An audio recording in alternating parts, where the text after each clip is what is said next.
TV mere m ji nweta interest iji ime ihe ejije, mana mama m otu m ga-esi aga maka ya. Abanye m na school, banye na theater group Champions Theater.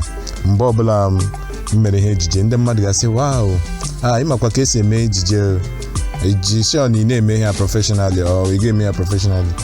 Ya mere ka m ji chee oke ọ dịka ebe a ka m ga-aga.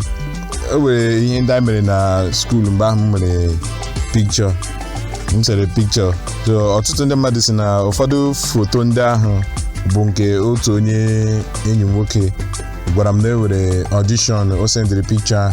Mgbe m gara first audition m na National Theatre, enwetara m the role, mana emeghị m ya maka na m nwere ike ịlaghachi akwụkwọ. Mana otu aka m si na-eme ya na-aga ya audition oge niile, ewu onye mma mgbe ahụ m just na-aga audition, na-enwetakwa amatakwa ndị mmadụ. Ihe dị mma about industry na ofu ịmata ofu onye gị mata onye ọzọ. Otu aka ọ dị, onye ahụ matara onye nyere m recommendation m ji bụrụ onye mbụta. Aga m agwali gị na ọ bụ otu a, enweghị usoro kama process ntekiri m ji rute ebe a. Project m na-eme ugbu a bụ Rattlesnake Behind the Story.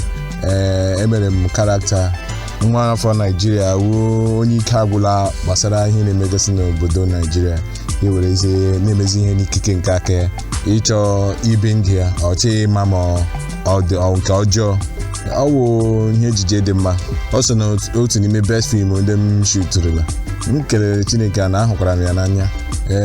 Ihe m hụrụ n'anya karịchaa na ya bụ ihe ejije bụ ịhụnanya anyị kesara n'onwe anyị, na ọtụtụ ndị na-emepụta ya bụ ihe ejije anyị kesara onwe anyị ịhụnanya mgbe ukwuu. M na-echekwa na other projects ga na-aga otu ahụ. Ihe niile gbasara ya bụ ihe ejije emere ya aga ọfụma. Anyị nwere good directing, anyị nwere good ndị dị mma. Ransom Noah so na otu ndị na-ahazi ihe ejije dị mma na ihe a na-eme. Afọ 2020 m ga-asị ama m naanị m onye hụrụ 2020 n'anya. Afọ 2020 wee mgbe m mepụtara ejije ndị kacha mma.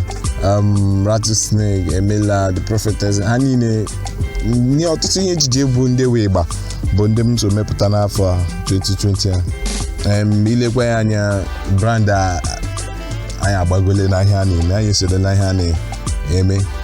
Mana ọ dị ka afọ rara ahụ ka m gwa gị eziokwu, mgbe ihe chere si na otu aka ọ ga-adabata otu ahụ, mana o metụkwara ya dị mma maka na anyị gara South Africa iji shoot Rattlesnake.